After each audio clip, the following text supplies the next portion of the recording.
Gue nggak percaya di situ, banyaknya karyawan sama dengan kehebatan bisnis gitu.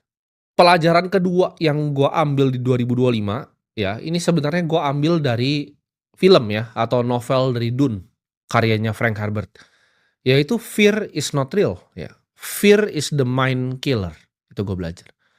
Ketakutan tuh nggak ada yang pernah real. Ketika lu teman-teman semua mau mulai sesuatu ya, kalian takut, itu nggak ada yang real gitu. Keluarga kalian, kalian takut ngomongin apa, itu cuman ada di kepala kalian.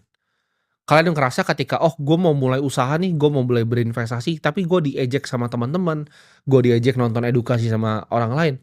Orang tuh nggak ada yang pernah peduli sama lu, ya.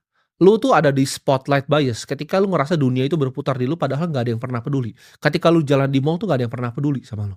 Jadi gue kasih tahu bahwa ketakutan tuh nggak nyata. Buat apa ya lu takutin masa depan atas sesuatu yang lu nggak akan pernah bisa kontrol, yang ada tuh hanya kenyataan yang ada di depan mata lu ini. Ya, di detik ini, kenyataan tuh yang ada. Ketakutan di masa depan tuh nggak ada, ketakutan di masa lalu tuh juga nggak ada. Yang kita bisa kontrol tuh cuman satu, ya dunia luar kita nggak bisa kontrol, yang kita bisa kontrol adalah pikiran kita. Kita mau maju atau kita nggak mau maju. Dan gue belajar tahun 2025, ya kan, gue hidup di mana gue itu nggak pernah pengen gagal, gue orangnya sangat kompetitif ya.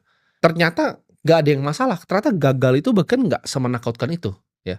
Ketika kalian bikin sesuatu terus gagal itu nggak semenakutkan itu. Ketika awal-awal gue di karir gue takut gagal gitu. Tapi gue pernah bikin startup ya, dipuja satu Indonesia, sampai masuk, penghargaan di luar negeri segala macam, ya mau di-invest sama salah satu venture capital paling besar di dunia, investornya Apple. Umur 19 tahun orang bilang semuanya golden boy, lalu hancur